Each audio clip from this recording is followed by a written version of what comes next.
កម្ពុជាមានកិច្ចព្រមព្រៀងសន្តិភាពដោយសារលោកត្រាំជួយផ្សះផ្សាហ្នឹងមកដល់ម៉ោងហ្នឹងគឺគេយកដីយើងអស់ជិត40កន្លែងហើយហើយមានលោកត្រាំណាមកជួយប្រាប់ថៃថាខ្ចាក់ដីឲ្យខ្មែរវិញអត់សោះលោកត្រាំគាត់តែប្រាប់ថាត្រូវគ្នាណាបើអត់ត្រូវគ្នាដាក់ពន្ធទៀតឥឡូវតែប៉ុណ្្នឹងឯងតាំងពីដើមទីមកវាយគ្នាប្រាវលោកត្រាំប្រាប់ថាណែថ្ងៃទី1ខែសីហាដល់ពេលដាក់ពន្ធ 36% ណាប្រយ័ត្នតែអត់ត្រូវគ្នាដាក់ទាំង 36% អត់មានអញ្ញៃភ័យអត់មានខ្វល់អារឿងឈប់បាញ់ទេខ្លាចអាពន្ធ 36%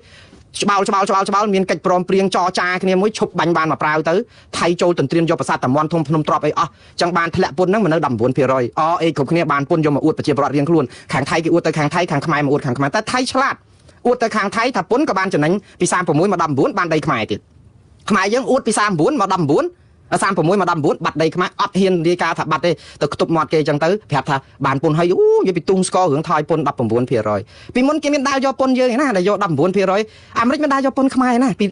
19% យើងអា GPS សុំទោះ GSP គេឲ្យយើង free អត់ទៅបំផ្លាញសិទ្ធិមនុស្សរហូតដល់គេលែងឲ្យ GPS ហើយឥឡូវគេយកអារឿងពន្ធនេះថែមមកដំបូងគេថា49ក្រោយមក36ក្រោយមក19ប៉ុន្តែអាហ្នឹងសិតតែយកហ្នឹងកាលមុនមានយកពីយើងឯណាដោយសារតែយើងមានអាបញ្ហាសិទ្ធិមនុស្សចិត្តវាចៃដន្យអីវាផ្សំគ្នាជាមួយនឹងលោកត្រាំកំពុងតែយកអាពន្ធនឹងផងទៅក៏ធ្វើឲ្យយើងឈឺចាប់តែយើងតាមគេដល់ពេលថយតែយើងនាំគ្នាទៅភ្លេចគិតអារឿងដីតំបន់ប្រាសាទតាមាន់ធំនិងភ្នំទ្របគេយកបាត់ហើយគេគ្រប់គ្រងបាត់ហើយតែយើងអាខាងហ្នឹងតែប្រាសាទភ្នំទ្របហ្នឹងគេគ្រប់គ្រងខាងលើប្រាសាទតាមាន់ធំហ្នឹងយើងឡើងចូលបានហើយអាហ្នឹងមានបាត់ជប់បាញ់ម្ដងយើងបានចំណេញពន្ធឥឡូវពន្ធនឹងចឹងបានថាដល់ពេលក្រោយមកវាយគ្នាទៀតមកប្រាវទៀតបាត់អស់លីងដីទីតាំង30-40 កន្លែង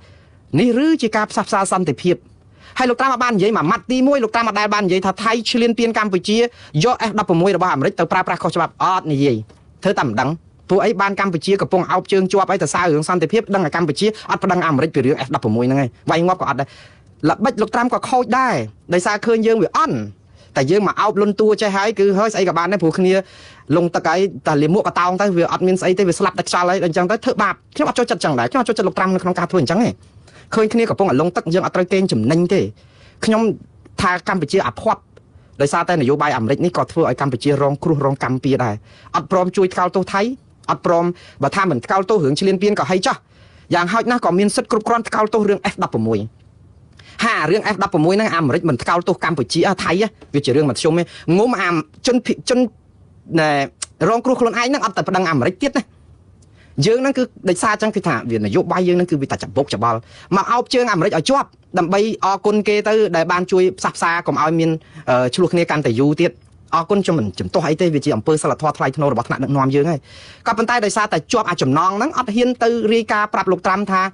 ដោះស្រាយរឿង F16 ផងមកទម្លាក់លើដែនអធិបតេយ្យខ្មែរច្រើនណាស់ព្រោះខុសច្បាប់ខុសគោលការណ៍លក់ដូរសពាវុធអត់ហ៊ាននិយាយមួយម៉ាត់ហើយប្រធានគណៈកម្មាធិការសិទ្ធិមនុស្សរបស់រដ្ឋាភិបាលកម្ពុជាលោកកែរ៉េមីនោះក៏កែបោកដែរនិយាយពីលិខិតសរសេរទៅអស់ហើយនោះទៅរករឿងស៊ុយអេតឯណាក៏មិនហ៊ានសរសេរទៅរដ្ឋាភិបាលទៅសរសេរទៅអង្គការមណ្ឌលសិទ្ធិមនុស្សឯណាពីរឿង F16 តែបើសរសេរមកលោកត្រាំអត់តែម្ដងស្ថាប័នរបស់រដ្ឋាភិបាលអាមេរិកគឺលោកកែរ៉េមីគឺបោះវាជាឆ្ងាយទៅសៀបានតណ្ណាធ្វើស៊ីបានហ្នឹងទៅដល់ពេលអារឿងមនុស្សធំមែនតែនអា F16 មហិមាដែលបើសិនជាយើងគ្រប់គ្រងអាមេរិកឲ្យបានណាឲ្យអាមេរិកចាក់ឲ្យចំបេះដូងអាមេរិកថ្កោលទោសថៃរឿង F16 គឺយើងឈ្នះសង្គ្រាម 80% បាត់ហើយហេតុអីបើខ្ញុំនិយាយចឹងគឺយើងឈ្នះសង្គ្រាម 80% ក្នុងន័យថាបានអាមេរិកថ្កោលទោសថៃមួយគឺបានន័យថាពាក្យឈ្លានពាននេះគឺយើងអាចប្រើពេញមាត់មក